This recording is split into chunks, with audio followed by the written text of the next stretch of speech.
ஓம் சக்தி, பராசக்தி.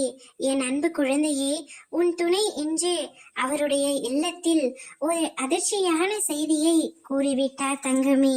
அதனை கேட்டு அவரது குடும்பம் மிகுந்த அதிர்ச்சியில் இருக்கின்றனர். அப்படி என்னம்மா சொன்னார் என்றுதானே கேட்கின்றாய்? பொறுமையாகவும் கவனமாகவும் இதை முழுமையாக கேள் தங்கமே. உனக்கே அது நன்றாக புரியும். நீயும் உன் துணையும் பல நாட்களாக பழகி வருகிறீர்கள். ஆனால் அவருடைய வீட்டில் உங்களுக்கு சம்மதம் தெரிவிக்கவில்லை என்ற ஏக்கத்தில் இருக்கின்றாய்.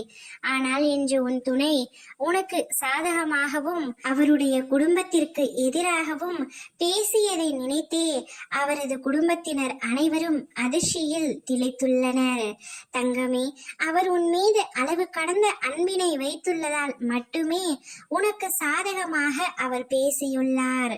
உங்களுடைய திருமணம் விரைவில் நடக்க வேண்டும் என்று என்னிடம் வேண்டிக் கொண்டாய் அல்லவா? அதற்கான வேலையை நான் துவங்கிவிட்டேன் தங்கமே. என்னுடைய லீலையால் மட்டுமே உன் துணை என்று அவருடைய இல்லத்தில் உனக்கு சாதகமாக பேச முடிவெடுத்து விட்டார். இனி உன்னுடைய வாழ்வு எந்த திசையை நோக்கி பயணம் செய்யும் என்ற கவலை உனக்கு வேண்டாம்.